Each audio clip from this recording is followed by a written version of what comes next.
ਰੋਜ਼ਾਨਾ ਲੋਕਨਾਥ ਟੀਵੀ ਦਾ special programme prime ਮੁੱਦਾ ਦੇਖ ਰਹੇ ਹੋ ਤੁਸੀਂ ਤੇ ਮੈਂ ਹਾਂ ਲਖਵਿੰਦਰ ਸਿੰਘ ਮਾਨ ਲੈ ਕੇ ਹਾਜ਼ਰ ਹਾਂ ਪੰਜਾਬ ਦੀ ਰਾਜਨੀਤੀ ਦੀਆਂ ਕੁਝ ਵੱਡੀਆਂ ਤੇ ਅਹਿਮ ਖਬਰਾਂ। ਸਭ ਤੋਂ ਪਹਿਲਾਂ ਗੱਲਬਾਤ ਕਰਾਂਗੇ ਭਗਵੰਤ ਸਿੰਘ ਮਾਨ ਨੂੰ ਲੱਗੇ ਇੱਕ ਵੱਡੇ ਝਟਕੇ ਦੀ, ਕਿਉਂਕਿ ਕੈਬਨਿਟ ਮੰਤਰੀਆਂ ਦੇ ਨਾਲ 9 ਚੋਟੀ ਦੇ ਆਮ ਆਦਮੀ ਪਾਰਟੀ ਦੇ ਲੀਡਰਾਂ ਦੇ ਖਿਲਾਫ ਕਾਨੂੰਨੀ ਸਿਕੰਜਾ ਕੱਸਿਆ ਗਿਆ। ਗੈਰ ਜ਼ਮਾਨਤੀ ਵਾਰੰਟ ਜਾਰੀ ਕਰ ਦਿੱਤੇ ਗਏ ਨੇ। ਆਖਰ ਕਿਹੜੇ ਇਹ 9 ਚੋਟੀ ਦੇ ਤੇ ਕੈਬਨਿਟ ਮੰਤਰੀ ਨੇ ਜਿਨ੍ਹਾਂ ਖਿਲਾਫ ਕਾਨੂੰਨ ਦਾ ਇਹ ਸਿਕੰਜਾ ਕੱਸਿਆ ਗਿਆ ਤੇ ਕਿਸ ਮਾਮਲੇ ਨੂੰ ਲੈ ਕੇ ਇਹ ਗੈਰ ਜ਼ਮਾਨਤੀ ਵਾਰੰਟ ਜਾਰੀ ਕੀਤੇ ਗਏ ਨੇ, ਇਸ ਬਾਰੇ ਗੱਲਬਾਤ ਕਰਾਂਗੇ ਰਾਜਾ ਵੜਿੰਗ ਦੀ। ਰਾਜਾ ਵੜਿੰਗ क्योंकि कांग्रेस दे विच हुई बगावत तो बाद पे खिलारियां दे उपर एक बड़ा प्रतिक्रम आया। राजा वड़िंग दा बड़ा बयान आया, किस तरह का वो बयान है उस बारे भी गलबात करांगे। नाल ही नाल गलबात करांगे सुखबीर सिंह बादल दियां वाधियां होईयां मुश्किलां दी, क्योंकि बेअदबी मामले दे उपर एक बड़ा झटका अज फिर लग्यागा सुखबीर सिंह बादल नूं, जिस तो बाद हुण बचना औखा हो गया लगता है। सो किहड़ा झटका लग्या उस बारे गलबात करांगे। ਤੇ ਗੱਲਬਾਤ ਕਰਨ ਦੇ ਲਈ ਮੇਰੇ ਨਾਲ ਜੁੜੇ ਹੋਏ ਨੇ ਪ੍ਰੋਫੈਸਰ ਮਨਜੀਤ ਸਿੰਘ ਅਣਖੀ ਜੀ। ਸਭ ਤੋਂ ਪਹਿਲਾਂ ਸਵਾਗਤ ਕਰਦੇ ਹਾਂ ਅਣਖੀ ਜੀ, ਸਵਾਗਤ ਹੈ ਪ੍ਰਾਈਮ ਮੁੱਦਾ ਦੇ ਵਿੱਚ। ਸਾਰਿਆਂ ਨੂੰ ਸਤਿ ਸ੍ਰੀ ਅਕਾਲ ਜੀ, ਬਹੁਤ ਬਹੁਤ ਸ਼ੁਕਰੀਆ, ਧੰਨਵਾਦ। ਅਣਖੀ ਸਰ, ਆਮ ਆਦਮੀ ਪਾਰਟੀ ਜਿਹੜੀ ਕਿ ਰਵਾਇਤੀ ਪਾਰਟੀਆਂ ਦੇ ਉੱਪਰ दूसरिया पार्टियां के लीडर के उपर बड़ी कार्रवाई करती हुई नज़र आ रही है, एक्शन दे विच नज़र आई है जदों तो सत्ता दे विच आई है, लेकिन अज एक वड्डा कानूनी झटका भगवंत सिंह मान नूं लग्या, आम आदमी पार्टी नूं लग्या, क्योंकि कुलतार सिंह सधवा दे नाल कैबिनेट मंत्रियों के उपर गैर जमानती वारंट जारी किए गए हैं। 9 चोटी के इन्हां लीडरां के खिलाफ कोर्ट के वलों गैर जमानती वारंट जारी किए हैं। किहड़े वो चेहरे ने, किहड़े वो लीडर ने जिन्हां खिलाफ ये गैर जो जमानती वारंट ने जारी हुए हैं ते किस मामले नूं लैके ये कार्रवाई हुई है? लखविंदर जी, ये गल तां चलो आपां बाद च करदे हां प्रोग्राम दा। ते जदों आपां प्रोग्राम शुरू करन लगे सां तां तुसीं कुछ अपने निजी रजेवां दे करके कह रहे कि तुसीं जा रहे किसी छुट्टी दे उत्ते, ਤਾਂ ਮੈਨੂੰ फैज़ अहमद फैज़ ਦਾ ਇੱਕ गज़ल ਜਿਹੜੀ याद आ गई, एक शेर ਤੁਹਾਡੀ नज़र आ आज प्रोग्राम ਦਾ ਜਿਹੜਾ ਤੁਹਾਡੇ ਅਨੁਸਾਰ कि ਇਹ ਆਖਰੀ प्रोग्राम नहीं है, शुरू में जनरल निजी रजेवें ਤੇ ਜਾ ਰਹੇ। ਤਾਂ फैज़ अहमद फैज़ ਜਿਹੜੇ उर्दू ਦੇ पाकिस्तान ਦੇ बड़े मशहूर शायर ने, उसकी गज़ल ਦੇ 2 शेर मैं ਤੁਹਾਡੀ नज़र ਕਰਨ ਲੱਗਾ। जी ਉਹ ਜਿਹੜਾ शेर है, कद याद में तेरा साथ नहीं, कब हाथ में तेरा हाथ नहीं, कर शुक्र है अपनी रातों में, अब हिजर की कोई बात नहीं। आज ਜਿਹੜਾ शेर है खास तौर ਤੇ ਤੁਹਾਡੇ ਨਾਲ ਤੁਹਾਡੀ ਨਜ਼ਰ ਮੈਂ ਕਰ ਰਿਹਾ ਕਿ ਹਮੇਸ਼ਾ ਤੁਹਾਡਾ ਸਾਥ ਤੁਹਾਡਾ ਨਾਲ ਆ, ਹਮੇਸ਼ਾ ਹੀ ਨਾਲ ਆ, ਮਹਿਸੂਸ ਕਰਨਾ ਪਰਿਵਾਰ ਦੇ ਅੰਗ ਜੀ। ਧੰਨਵਾਦ ਸਰ। कब याद में तेरा साथ नहीं, कब हाथ में तेरा हाथ नहीं, अब शुक्र है अपनी रातों का, हिजर की कोई बात नहीं। खैर, आज शेर ਦੇ ਨਾਲ ਮੈਂ ਆਪਣੇ ਵਧੀਆ ਗੱਲਾਂ ਕਰਕੇ ਜਿਹੜਾ ਸਮਾਂ ਹੈ ਉਸ ਤੋਂ ਹੀ ਸ਼ੁਰੂਆਤ ਕਰਦੇ ਹਾਂ ਜੀ। ਤਾਂ ਪ੍ਰਸ਼ਨ ਤੁਸੀਂ ਮੈਨੂੰ ਕੀਤਾ ਆਮ ਆਦਮੀ ਪਾਰਟੀ ਦੇ, ਆਪਾਂ ਉਹਦੇ ਸੰਬੰਧੀ ਗੱਲ ਕਰੀਏ ਕਿ ਆਮ ਆਦਮੀ ਪਾਰਟੀ ਦੇ ਜਿਹੜੇ 9 ਸਰਕਰਦਾ ਨੇਤਾ ਨੇ ਉਹਨਾਂ ਨੂੰ ਅੱਜ ਜਿਹੜੇ ਨੇ ਗੈਰ ਜ਼ਮਾਨਤੀ ਵਾਰੰਟ ਜਿਹੜੇ ਉਹ ਜਾਰੀ ਉਹ ਕਰ ਦਿੱਤੇ ਗਏ ਨੇ। ਤਾਂ ਇਹਨਾਂ ਦੇ ਵਿੱਚ ਵਿਧਾਨ ਸਭਾ ਦੇ ਸਪੀਕਰ ਕੁਲਤਾਰ ਸਿੰਘ ਸਧਵਾ, ਲਾਲਜੀਤ ਸਿੰਘ ਭੁੱਲਰ, ਹੋਰ ਇਹੋ ਜਿਹੇ ਬੰਦੇ ਜਿਹੜੇ ਚੋਟੀ ਦੇ ਵਿਅਕਤੀ ਨੇ। ਮੈਂ ਕੁਲਤਾਰ ਸਧਵਾ ਦਾ ਤਾਂ ਨਾਂ ਲਿਆ ਕਿਉਂਕਿ ਉਹ ਪੰਜਾਬ ਵਿਧਾਨ ਸਭਾ ਦੇ ਸਪੀਕਰ ਨੇ, ਲਾਲਜੀਤ ਸਿੰਘ ਭੁੱਲਰ ਜਿਹੜੇ ਟਰਾਂਸਪੋਰਟ ਮੰਤਰੀ ਨੇ, ਹੋਰ ਜਿਹੜੇ ਨੇ 9 ਦੇ ਕਰੀਬ ਜਿਹੜੇ ਨੇ ਵਿਧਾਇਕ ਔਰ ਸਾਬਕਾ ਮੰਤਰੀ ਜਿਹੜੇ ਨੇ, ਸਾਬਕਾ ਮੂੰਹ ਚ ਨਿਕਲ ਚੱਲਿਆ ਸੀ, ਮਾਫ ਕਰਨਾ, ਉਹਨਾਂ ਦੇ ਗੈਰ ਜ਼ਮਾਨਤੀ ਵਾਰੰਟ ਜਿਹੜੇ ਨੇ ਅਦਾਲਤ ਵੱਲੋਂ ਜਾਰੀ ਕਰ ਦਿੱਤੇ ਗਏ ਨੇ। ਗੈਰ ਜ਼ਮਾਨਤੀ ਵਾਰੰਟ ਜਾਰੀ ਕਰਨ ਦਾ ਜਿਹੜਾ ਮੁੱਦਾ, ਇਹ ਕੋਵਿਡ ਦੇ ਸਮੇਂ ਦੇ ਦੌਰਾਨ ਜਦੋਂ ਤਰਨਤਾਰਨ ਜ਼ਿਲ੍ਹੇ 'ਚ 100 ਦੇ ਕਰੀਬ ਜਿਹੜੀਆਂ ਮੌਤਾਂ ਹੋਈਆਂ ਸੀ, ਉਸ ਵਕਤ ਆਮ ਆਦਮੀ ਪਾਰਟੀ ਜਿਹੜੀ ਇੱਕ ਵਿਰੋਧੀ ਧਿਰ ਦੀ ਭੂਮਿਕਾ ਦੇ ਵਿੱਚ ਸੀ ਤੇ ਉਹਨਾਂ ਵੱਲੋਂ ਉਸ ਸਮੇਂ ਕੈਪਟਨ ਸਰਕਾਰ ਦੇ ਵਿਰੋਧ ਦੇ ਵਿੱਚ ਰਾਸ਼ਟਰੀ ਜਿਹੜਾ ਮਾਰਗ ਹੈ ਉਸ ਨੂੰ ਰੋਕਿਆ ਗਿਆ, ਉੱਥੇ ਧਰਨਾ ਜਿਹੜਾ ਦਿੱਤਾ ਗਿਆ। ਉਸ ਧਰਨੇ ਦੇ ਸੰਬੰਧ ਦੇ ਵਿੱਚ ਜਿਹੜੀ ਉਸ ਸਮੇਂ ਦੀ ਸਰਕਾਰ ਸੀ, ਉਹਨਾਂ ਨੇ ਇਹਨਾਂ ਆਮ ਆਦਮੀ ਪਾਰਟੀ ਜਿਹੜੀ ਉਸ ਵੇਲੇ ਵਿਰੋਧੀ ਧਿਰ ਦੀ ਭੂਮਿਕਾ ਸੀ, ਉਹਨਾਂ ਦੇ ਖਿਲਾਫ ਜਿਹੜਾ ਮੁਕੱਦਮਾ ਜਿਹੜਾ ਉਹ ਦਰਜ ਕੀਤਾ। ਤਾਂ ਉਹ ਕਾਫੀ ਮੁਕੱਦਮਾ ਜਿਹੜਾ ਉਹ ਚੱਲਦਾ ਰਿਹਾ। ਤਾਂ ਪਿਛਲੇ ਦੌਰ ਦੇ ਵਿੱਚ ਜਦੋਂ ਉਹਨਾਂ ਦੇ ਵਾਰੰਟ ਜਿਹੜੇ ਦੂਜੇ ਉਹਨਾਂ ਨੂੰ ਹਾਜ਼ਰ ਹੋਣ ਵਾਸਤੇ ਕਿਹਾ ਗਿਆ ਸੀ ਪਿਛਲੀ ਤਰੀਕ ਦੇ ਵਿੱਚ, ਪਰ ਜਦੋਂ ਬੰਦੇ ਦੇ ਸਿਰ ਤੇ ਹਕੂਮਤ ਦਾ ਨਸ਼ਾ ਹੋਵੇ ਤਾਂ ਬੰਦਾ ਇਹੋ ਜਿਹੀਆਂ ਅਦਾਲਤਾਂ ਦੀਆਂ ਪ੍ਰਵਾਹ ਜਿਹੜੀ ਆ ਫਿਰ ਨਹੀਂ ਕਰਦਾ। ਇਸ ਦਾ ਪ੍ਰਮਾਣ ਤਾਂ ਤੁਸੀਂ ਵੇਖ ਹੀ ਲਿਆ ਕਿ ਭਾਰਤ ਭੂਸ਼ਣ ਆਸ਼ੂ ਵੀ ਕਹਿੰਦਾ ਹੁੰਦਾ ਕਿ ਜਾ ਕੇ ਹਾਈ ਕੋਰਟ ਨੂੰ ਕਹਦੇ ਕਿ ਮੰਤਰੀ ਨਹੀਂ ਮੰਨਦਾ। ਸੋ ਇਹੋ ਜਿਹਾ ਨਸ਼ਾ ਤਾਂ ਫਿਰ ਹੁੰਦਾ, ਪਰ ਸਥਿਤੀ ਉਦੋਂ ਪਤਾ ਲੱਗਦੀ ਆ ਕਿ ਜਦੋਂ ਸੱਤਾ ਜਿਹੜੀ ਆ ਦੂਰ ਹੋ ਜਾਂਦੀ ਹੈ। ਪਰ ਸ਼ਲਾਘਾ ਕਰਨੀ ਪਏਗੀ ਜੱਜ ਬਗੀਚਾ ਸਿੰਘ ਦੀ, ਜਿਨੇ ਆਪਣੀ ਡਿਊਟੀ ਤੋਂ ਪੂਰਨ ਤੌਰ ਤੇ ਫਰਜ਼ ਨਿਭਾਉਂਦਿਆਂ ਹੋਇਆ ਤੇ ਇਹਨਾਂ ਦੇ ਵਕੀਲ ਦਾ ਸਫਾਈ ਪੱਖ ਨੂੰ ਸੁਣਨ ਦੇ ਬਾਵਜੂਦ ਵੀ ਉਹਨੇ ਜਿਹੜੇ ਨੇ ਇਹਦੇ 9 ਜਿਹੜੇ ਆਪਣੇ ਆਮ ਆਦਮੀ ਪਾਰਟੀ ਦੇ ਜਿਹੜੇ ਨੇ ਸਰਕਰਦਾ ਜਿਹੜੇ ਸਰਕਾਰ ਜਿਨ੍ਹਾਂ ਦੀ ਸਰਕਾਰ ਆ ਤੇ ਜਿਨ੍ਹਾਂ ਦੇ ਵਿੱਚ ਵਿਧਾਨ ਸਭਾ ਦੇ ਸਪੀਕਰ ਕੁਲਤਾਰ ਸਿੰਘ ਸੰਧਵਾ ਵੀ ਮੌਜੂਦ ਨੇ, ਉਹਨਾਂ ਦੇ ਖਿਲਾਫ ਗੈਰ ਜ਼ਮਾਨਤੀ ਵਾਰੰਟ ਜਿਹੜੇ ਜਾਰੀ ਕਰ ਦਿੱਤੇ ਗਏ ਆ। ਤੇ ਦੂਜੇ ਪਾਸੇ ਇਹਨਾਂ ਵੱਲੋਂ ਹਾਈ ਕੋਰਟ ਦੇ ਵਿੱਚ ਜ਼ਮਾਨਤ ਲੈਣ ਵਾਸਤੇ ਅਰਜ਼ੀ ਵੀ ਜਿਹੜੀ ਆ ਉਹ ਪਾ ਦਿੱਤੀ ਗਈ ਆ। ਲਖਵਿੰਦਰ ਜੀ ਦੇਖੋ ਹੋਣਾ ਕੀ ਹੋਣਾ ਜਾਂ ਕੀ ਨਹੀਂ ਹੋਣਾ, ਪਰ ਇਹਦੇ ਨਾਲ ਇਹ ਗੱਲ ਜ਼ਰੂਰ ਆ ਕਿ ਲੋਕਾਂ ਦਾ ਜਿਹੜਾ ਵਿਸ਼ਵਾਸ ਆ ਉਹ ਭਾਰਤੀ ਨਿਆਂ ਪ੍ਰਣਾਲੀ ਤੇ ਜ਼ਰੂਰ ਉਹ ਕਾਇਮ ਰਹਿੰਦਾ। ਤੁਸੀਂ ਦੇਖ ਲਓ ਕਿ ਕਿੰਨੇ ਵੱਡਾ ਕੇਸ ਹੋਣ ਜਾਂ ਕਿੰਨੇ ਵੱਡੇ ਆਪਸੀ ਝਗੜੇ ਹੋਣ ਜਾਂ ਕੋਈ ਵੀ ਬੰਦੇ ਦੀ ਆਪਸੀ ਕਿਸੇ ਗੱਲ ਤਕਰਾਰਬਾਜ਼ੀ ਹੋਵੇ, ਸਰਕਾਰ ਨਾ ਹੋਵੇ, ਆਪਸ ਦੇ ਵਿੱਚ ਹੋਵੇ, ਤਾਂ ਬੰਦਾ ਇੱਕ ਵਾਰੀ ਜ਼ਰੂਰ ਕਹਿੰਦਾ ਕਿ ਮੈਂ ਤੈਨੂੰ ਹੁਣ ਕੋਰਟ 'ਚ ਘਸੀਟਾਂਗਾ।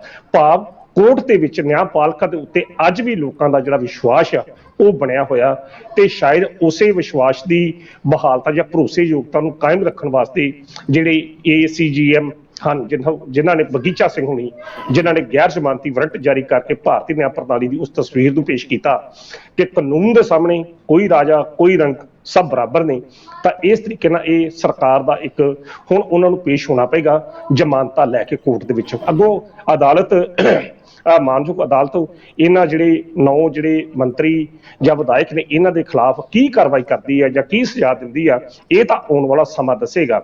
ਪਰ ਜਿਸ ਤਰੀਕੇ ਨਾਲ ਅੱਜ ਇਹ ਗੈਰ ਜ਼ਮਾਨਤੀ ਵਾਰੰਟ ਜਿਹੜੇ ਜਾਰੀ ਹੋਏ ਨੇ, ਉਹਦੇ ਨਾਲ ਇਹ ਗੱਲ ਸਾਬਤ ਹੋ ਗਈ ਕਿ ਨਿਆਂ ਪ੍ਰਣਾਲੀ ਤੋਂ ਉੱਤੇ ਕੋਈ ਵੀ ਨਹੀਂ ਆ, ਭਾਵੇਂ ਕੋਈ ਵੀ ਹੋਵੇ, ਅਖੀਰ ਕਾਨੂੰਨ ਦੇ ਸਾਹਮਣੇ ਸਾਰੇ ਬਰਾਬਰ ਨੇ। ਪਰ ਲਖਵਿੰਦਰ ਜੀ ਇਹ ਵੀ ਇੱਕ ਪੱਖ ਜਦੋਂ ਨਜ਼ਰ ਆਉਂਦਾ ਕਿ ਕੁਝ ਕੇਸਾਂ ਦੇ ਵਿੱਚ ਜਦੋਂ ਅਸੀਂ ਵੇਖਦੇ ਹਾਂ, ਖਾਸ ਤੌਰ ਤੇ ਸੁਪਰੀਮ ਕੋਰਟ ਦੇ ਕੇਸਾਂ ਦੇ ਗੱਲ ਕਰੀਏ ਤਾਂ ਉੱਥੇ ਕੁਝ ਕੇਸਾਂ ਦੇ ਫੈਸਲੇ ਅਜਿਹੇ ਵੀ ਹੋਏ ਨੇ ਜਿੱਥੋਂ ਇਸ ਤਰ੍ਹਾਂ ਲੱਗਦਾ ਕਿ ਨਿਆਂ ਪ੍ਰਣਾਲੀ ਸ਼ਾਇਦ ਦਬਾਅ ਦੇ ਵਿੱਚ ਕੰਮ ਕਰਦੀ ਆ। ਖੈਰ ਉਹ ਇੱਕ ਅਲੱਗ ਤਰ੍ਹਾਂ ਦਾ ਵਿਸ਼ਾ, ਪਰ ਆਮ ਆਦਮੀ ਪਾਰਟੀ ਦੇ ਇਹਨਾਂ ਚਿਹਰਿਆਂ ਨੂੰ ਜਿਨ੍ਹਾਂ ਨੂੰ ਅਦਾਲਤ ਵਿੱਚ ਕੇਸ ਚੱਲਦਾ ਪਿਆ ਸੀ, ਉਹ ਮੈਂ ਦੱਸ ਦਿੱਤਾ ਕਿ ਕੋਵਿਡ ਦੇ ਸਮੇਂ ਜਦੋਂ ਸ਼ਰਾਬ ਪੀਣ ਦੇ ਨਾਲ 100 ਦੇ ਕਰੀਬ ਮੌਤਾਂ ਹੋਈਆਂ, ਉਹਨਾਂ ਮੌਤਾਂ ਦੇ ਵਿਰੋਧ ਵਿੱਚ ਸਰਕਾਰ ਦਾ ਵਿਰੋਧ ਕਰਨ ਕਰਕੇ ਰਾਸ਼ਟਰੀ ਰਾਜਮਾਰਗ ਜਿਹੜਾ ਇਹਨਾਂ ਵੱਲੋਂ ਰੋਕਿਆ ਗਿਆ ਸੀ। 100 ਦੇ ਕਰੀਬ ਇਹਨਾਂ ਦੇ ਨਾਲ ਲੋਕ ਹੋਰ ਵੀ ਸਨ, ਜਿਨ੍ਹਾਂ ਵਿੱਚ ਕਰਤਾਰ ਸਿੰਘ ਸੰਧਵਾ, ਲਾਲਜੀਤ ਸਿੰਘ ਭੁੱਲਰ, ਹੋਰ ਜਿਹੜੇ ਇਸ ਤਰ੍ਹਾਂ ਉਸ ਇਲਾਕੇ ਦੇ ਜਿਹੜੇ ਬੰਦੇ ਸਨ। ਤਰਨਤਾਰਨ ਜ਼ਿਲ੍ਹੇ ਦੀ ਇਹ ਘਟਨਾ ਹੈਗੀ ਆ। ਸੋ ਇਸ ਕਰਕੇ ਇਹ ਸਾਰਾ ਐਪੀਸੋਡ ਜਿਹੜਾ ਇਹ ਵਰਤਿਆ ਹੈ, ਪਰ ਇਹਦੇ ਨਾਲ ਜ਼ਰੂਰ ਭਾਰਤੀ ਨਿਆਂ ਪ੍ਰਣਾਲੀ ਦੀ ਸ਼ਲਾਘਾ ਕਰਨੀ ਬਣਦੀ ਆ। ਦੂਜੇ ਪਾਸੇ ਹੁਣ ਇਹ ਵੇਖਣਾ ਹੋਵੇਗਾ ਕਿ ਇਹਨਾਂ ਦੀਆਂ ਹੁਣ ਹਾਈ ਕੋਰਟ 'ਚ ਜ਼ਮਾਨਤਾਂ ਕਦੋਂ ਹੁੰਦੀਆਂ ਨੇ ਜਾਂ ਕਦੋਂ ਨਹੀਂ ਹੁੰਦੀਆਂ। ਬਾਕੀ ਲਖਵਿੰਦਰ ਇਹ ਵੀ ਇੱਕ ਗੱਲ ਨਾਲ ਹੈ ਕਿ ਜੇਕਰ ਇਹੋ ਜਿਹੇ ਗੈਰ ਜ਼ਮਾਨਤੀ ਵਾਰੰਟ ਕਿਸੇ ਵਿਰੋਧੀ ਪਾਰਟੀਆਂ ਦੇ ਜਾਰੀ ਹੋਏ ਹੁੰਦੇ ਤਾਂ ਹੁਣ ਤੱਕ ਚੁੱਕ ਕੇ ਬੰਦੇ ਇਹਨਾਂ ਨੇ ਅੰਦਰ ਕੀਤੇ ਹੋਣੇ ਸੀ। ਜ਼ਮਾਨਤ ਦੀ ਵੇਟ ਜਿਹੜੀ ਸੀ ਉਹ ਨਹੀਂ ਸੀ ਕਰਨੀ, ਬੰਦੇ ਗ੍ਰਿਫਤਾਰ ਕਰਕੇ ਕੋਰਟ ਦੇ ਵਿੱਚ ਜ਼ਰੂਰ ਇਹਨਾਂ ਨੂੰ ਪੇਸ਼ ਕਰ ਦੇਣੇ ਸੀ। ਪਰ ਕਿਉਂਕਿ ਹੁਣ ਸਰਕਾਰ ਵੀ ਉਹਨਾਂ ਦੀ ਆ, ਜੱਜ ਠੀਕ ਆ ਉਹਨਾਂ ਦਾ ਨਹੀਂ, ਪਰ ਕਾਨੂੰਨ ਸਾਰਿਆਂ ਦਾ ਬਰਾਬਰ ਆ। ਇਹ ਝਟਕਾ ਜਿਹੜਾ ਹੈ ਜ਼ਰੂਰ ਮੰਨਿਆ ਜਾ ਸਕਦਾ, ਪਰ ਝਟਕਾ ਕਿਉਂਕਿ ਇਹ ਪਿਛਲੀ ਸਰਕਾਰ ਦੇ ਸਮੇਂ ਦਾ ਆ, ਸੋ ਇਸ ਕਰਕੇ ਕੋਈ ਜ਼ਿਆਦਾ ਇਸ ਦੀ ਅਹਿਮੀਅਤ ਬਣਦੀ ਨਹੀਂ। ਹਾਂ, ਭਾਰਤੀ ਨਿਆਂ ਪ੍ਰਣਾਲੀ ਦੀ ਸ਼ਲਾਘਾ ਕਰਨੀ ਜ਼ਰੂਰ ਬਣਦੀ ਹੈ ਕਿ ਇਹ ਉਹਨਾਂ ਨੇ ਇੱਕ ਲਾਭਸਾਲ ਜਿਹੜੀ ਹੈ ਕਰਕੇ ਇੱਕ ਜਿਹੜੀ ਉਦਾਹਰਨ ਜਿਹੜੀ ਆ ਉਹ ਕਾਇਮ ਕੀਤੀ ਹੈ। ਜੀ ਬਿਲਕੁਲ ਸਰ, ਬਿਲਕੁਲ, ਕਿਉਂਕਿ ਵੱਡੇ ਚਿਹਰੇ ਆਮ ਆਦਮੀ ਪਾਰਟੀ ਦੇ ਜਿਵੇਂ ਤੁਸੀਂ ਦੱਸਿਆਗਾ, ਸਪੀਕਰ ਸਾਹਿਬ, ਡਿਪਟੀ ਸਪੀਕਰ ਸਾਹਿਬ, ਤੇ ਨਾਲ ਹੀ ਨਾਲ ਲਾਲਜੀਤ ਭੁੱਲਰ ਜੀ, ਹਰਭਜਨ ਸਿੰਘ ETO, ਮੀਤ ਹੇਅਰ ਜੀ, ਕੁਲਵੰਤ ਪੰਡੋਰੀ ਜੀ, ਉਹ ਨਾਮ ਨੇਗੇ, ਟੌਂਗ ਸਾਹਿਬ ਨੇ, ਤੇ ਨਾਲ ਹੀ ਨਾਲ ਮਨਜੀਤ ਬਲਾਸਪੁਰੀ। ਇਹ ਵੱਡੇ ਚਿਹਰੇ ਆਪਾਂ ਕਹਿ ਸਕਦੇ ਹਾਂ ਆਮ ਆਦਮੀ ਪਾਰਟੀ ਦੇ, ਲੇਕਿਨ ਉਹਨਾਂ ਦੇ ਖਿਲਾਫ ਅੱਜ ਇੱਕ ਵੱਡਾ ਐਕਸ਼ਨ ਲਿਆ ਗਿਆ ਕੋਰਟ ਦੇ ਵੱਲੋਂ।